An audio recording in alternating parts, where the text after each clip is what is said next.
Hey guys, welcome back to Ben and Brewing's channel. If you haven't been here before, we do product reviews, tutorials, and we have a live chat feature on our website to help you through your Broody 911s. Check it out at benandbrewing.com. I believe it's the lower left-hand corner. And chat us up. We are happy to help. Today's video, we're very excited because we got our hands on the final production model of the iGulu S1. Not the F1, the S1. We also got the accessories, the optional accessories that come with it. We're going to run it through its paces and test it out and see how it is by making some root beer with my kids.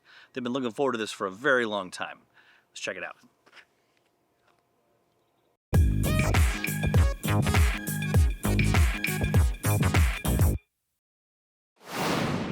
Alright guys, reminder, today's video is sponsored by iGulu. We will have a 20% off coupon linked below if you wish to purchase an iGulu machine. That is an affiliate link, it does help our channel out. Now my kids have been bugging me for months and months to make root beer in the iGulu, or just in general, and I figured since we now have our hands on the new S1, it would be a great opportunity to run it through its paces and try out not only the S1, making root beer, but all the other optional accessories that can come with it. So we're going to look today at the iGulu S1, we're going to look at the CO2 adapter, and their equal pressure bottle filler.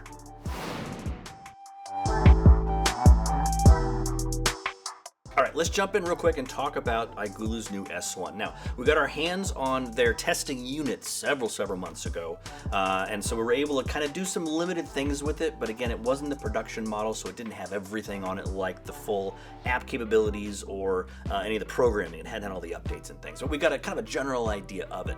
Now that we have our hands on it, we are going to do a kind of a deep dive into it, not in this video, but that will be coming soon. But I do want to highlight a couple of the differences for those of you that aren't familiar with the new S1. First of all, you'll notice that it no longer has the LCD full color touchscreen. It actually is still touch, but it's not full color. The menus actually are somewhat simplified, and you can actually do more with this because the pressure regulating in there for fermentation is actually more customizable. On the original iGulu, you couldn't customize what pressure you were allowing your fermentations to get to. With the S1, you can. You have a lot more control on dialing it in. Another big difference with the S1 is they use a electric semiconductor for cooling, so there's no compressors or pumps. It's really just the electric cooling in a fan, so it is much quieter. Now you do trade that on the offset with it having less cooling power than the F1, and I've actually done some electrical tests on it, and so there's more info to come on that, but it seems like it actually uses just a slight bit more power with the trade-off of no moving parts and it being much quieter. The other thing to remember too is that the S1 does not have a built-in CO2 system. It does come with an air pump similar to the original iGulu, so you can certainly pump drinks out. And if you're fermenting beer and things, a lot of times there's enough pressure in the keg itself to be able to serve the majority of the beer. Once you get down kind of the last little bit, you can use the air pump mode to pump out the beer, and if you drink it within 24 hours, there really is no issue. It does limit your ability to be able to make non-fermented beverages that you want to have carbonated, like a plain sparkling water. You can't do this without the CO2 adapter, and we'll cover those here in a minute. Alright, so first up, let's talk about the iGulu CO2 adapter. Now, as I mentioned before, because the CO2 system isn't built in, they do sell a separate accessory that you can use to enable the S1 to do CO2 carbonation or to push beverages out using CO2 itself. What's kind of neat about this is that this isn't just for one. You can hook up to 3 iGulus to this and run them off of one of the CO2 tanks. So it uses the same SodaStream canisters, and it actually screws in here. There we go. And we'll have a full tutorial on how to use this. I don't want to go into that really today, but know that this hooks into the back of the iGulu through the tube, and then you can put this off to the side and it plugs in and you regulate the pressure from here. What's kind of neat is that you can actually dial in the pressure that you want to have coming out, which is different than the F1. The F1, it kind of sets the pressure that's coming out for you, or you can kind of adjust it a little bit in the settings. This actually has a dial that you can use. It tells you not only how much is left in the tank, but what type of pressure is coming out into your iGulu. Now, I've seen some people position the adapter kind of standing up like this, which I'm not really comfortable with, to be honest with you. This seems to be rocking a little bit, and I'm afraid if this thing falls over, you don't want to have a compressed CO2 canister break or break off in the valve, because you'll have a mess. So I would recommend keeping it down like this when you have it plugged in.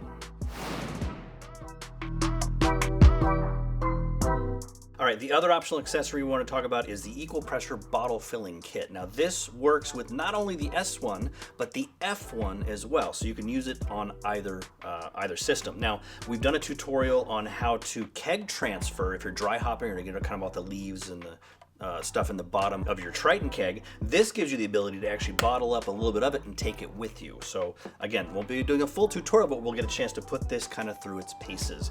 Comes with 2 bottles, a pressure cap. This bottle itself is obviously pressurized. It actually also has a custom filling tube, so you can not only flush all the oxygen out of the bottle, so you're doing oxygen-free transfers, but it has a dip tube so you can fill the bottle from the bottom up and push out any of excess oxygen that might be in there and do a very stable minimum foam fill so you don't lose your head retention. Once that's done, you pop this guy off and you put the cap on it and throw it in the fridge or take it with you to a homebrew club meeting, or if you're going on a picnic or anything like that. We're going to put this to the test with the root beer that we make to see how it functions and how it works.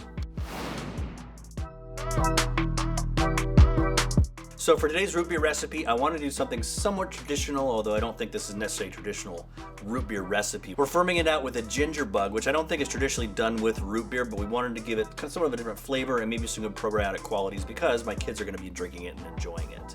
We are doing it pretty much from scratch, using seasoning and roots and berries and bark and all kinds of weird stuff, so I'm hoping it comes out tasty. So I'm just going to run down some of the ingredients that we're using today. Obviously, we're going to be using a gallon of filtered water. As I mentioned, we're using a ginger bug to kind of inoculate it and ferment it out.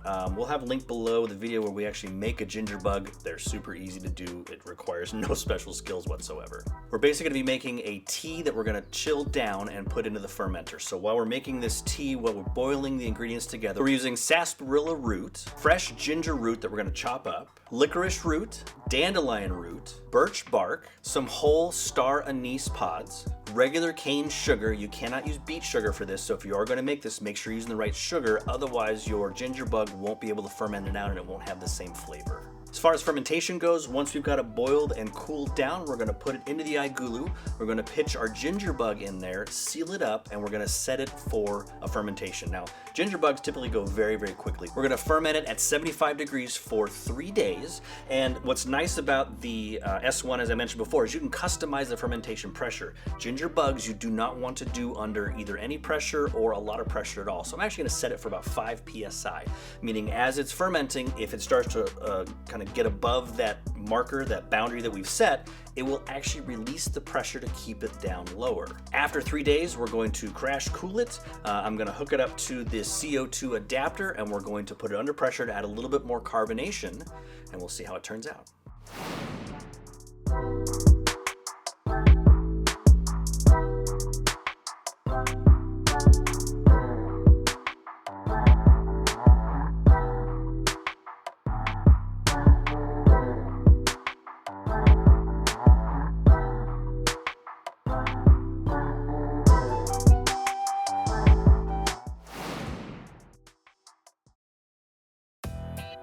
All right, guys, it has been a week since we brewed up our ginger beer root beer.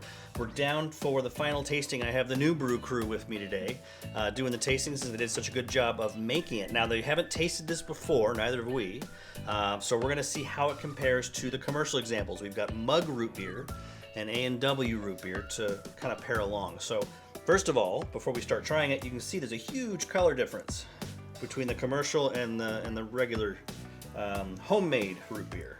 Well, it's way lighter, I think. There's no caramel colors, yeah. So, all right, so let's start with the homemade. You guys ready? All right.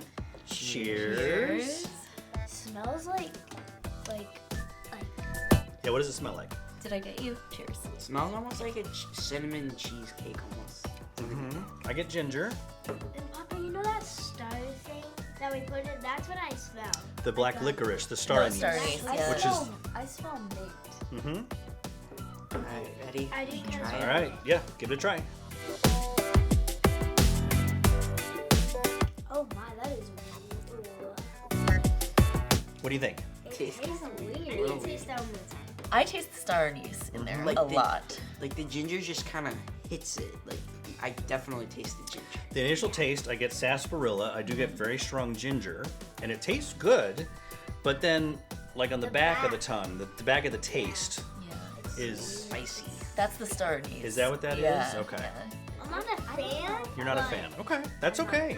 It's okay. We've never done this before, so It's not bad, but it's I feel like it tastes kind of medicinal. Like it tastes like a little bit like cough medicine. I wouldn't say not astringent. No. No, medicinal definitely. Yeah, that's a good But way that to could be describe the it. herbs and all the spices. Because there was a lot. Now, the head on it, the carbonation, I think is good. So the iGulu did a good job of getting that, and there's really good head retention. It's like super creamy. I wonder if changing the recipe.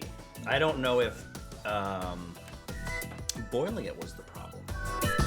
I wonder if it was too harsh and it extracted a little bit too much. So instead of boiling it like we did for almost 45 minutes, if instead we did it more of like a tea, so it's not quite so hot. but it is still good. Like, I like it it. smells kind of good, but after you drink it, you just have the like spiciness on the back of your tongue. And I am getting a lot more spice now. And I wonder if that was from the ginger, Could be too. because those can be very spicy with it. Yeah. That I ate one raw and it was super spicy. Mm-hmm. Good though. All right, you guys want to try the other ones? All right, so let's do our A&W. Cheers. All right. Like Christy. Oh Should be no. a Okay. Good palate cleanse. That Okay. is, as I remember it. What's interesting is that This is so different. there's not a ton of sugar in this, but it's not as syrupy sweet as the soda, but it actually has some residual sweetness to it, which is surprising considering there's not a whole lot in there. All right, should we try the other one? Yes. This is the Mug. mug root beer. Cheers, everyone. Cheers. Cheers. The mug isn't as like bubbly as this one. It's not as sharp. Okay, I It's like. not as spicy either. I feel like. I kind of like the mug better than the AW. Yeah, the AW is just. It's really like bubbly, but this one is not as sharp as the AW. So if you had to rank them, the one you guys made, the A&W, and then the mug, which one's your favorite? Probably the A&W. Like the A&W? Okay. That's good. I think the A&W is probably my favorite. A&W, okay. Because I like the more bubbles in it. Yeah, this one's like creamier, but I like the A&W Okay. better. You agree? See, C. That means yes. it's We're multicultural. I don't think I have a favorite between either one. I don't think I've ever tasted them side by side, so I like them both. So the ginger beer that we made, the root beer that we made, definitely could use some tweaks. I think for a first attempt, came out pretty good, and there was some good learnings from it, I think. Should we try it again? Yes, we should try like We'll tweak the recipe and we'll try it again. But I think it's a good base, it's a good start. The fact that it fermented out, the fact that it's got that beautiful, kind of really cool creamy head retention on it. The carbonation came really good from the iGulu, because there wasn't a lot after it finished with the ginger bug. But the iGulu really did a good job of carbonating it. All right, well, the kids clearly had a good time making root beer, even if it wasn't quite the perfect recipe they were hoping for. Any excuse to drink regular soda and root beer, they're totally on board for. So I want to circle back and talk about the S1 specifically. We kind of went a little off the rails with it, doing a non-alcoholic beverage, but the S1 and the F1 are really flexible in that you can make alcoholic and non-alcoholic beverages. I figured this would be a fun thing to kind of test it and run it through its paces. Some of the learnings from the S1, I like that it is, one, a little less expensive than the F1. You get more pressure fermentation control, like the hardware that's in there actually gives you more granular control on what you want the pressure to get up to, or at least to specify, which I think is a huge benefit, especially dialing in recipes and things. From a refrigeration standpoint, it is much quieter. I have a couple of the F1s, and I always hear those compressors kick on. They are very powerful when it comes to cooling, and they can drop your temperatures if you're crash cooling stuff very, very quickly. The S1 is a little bit slower to get there. Now, it has the same range of temperature, or very, very close to the original iGulu. It just takes it a little bit longer to get there. Now, once it gets there, there's really no issue, no problem. And again, it is very quiet. It does use slightly more electricity just running in general. When it's in cooling mode compared to the F1, it's like a watt or two more of energy that it takes, which was surprising since it's thermoelectric cooling. But I think it's a good trade-off considering how quiet it is. And really, when you're talking about electricity usage, it's really minimal difference. It's not a huge deal. As far as the accessories that come with it, so the CO2 adapter, being able to hook it up to 3 separate iGulus at the same time is actually very cool. So you only need to take 1 CO2 tank, so that's nice. The hookup of it is actually, it's very easy. It's just plug and play to put the tubes in. One of the things that I realized was when you're switching from air mode to CO2 mode, unlike the F1 where you do it in software, the S1 just has a switch on the back.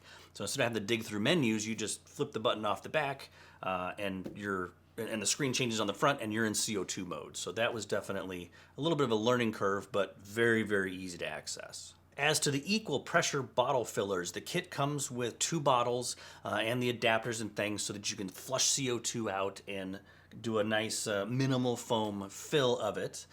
It's very similar to doing a keg transfer, which we've done a video on before. What's nice about the bottles, at least, is that it's a much smaller thing to bring with you, and it doesn't require CO2 to serve it, right? You just take the top off and share it. So great for taking to a picnic, a family event, a homebrew club meeting, whatever, to kind of take it on the go. And speaking of taking it on the go as far as the bottles go, the S1, because it doesn't have as much of the heavy compressor things in it, it is much, much lighter and a lot easier to tote around. So if you wanted to take it to a picnic without having to bottle, just bring the whole S1.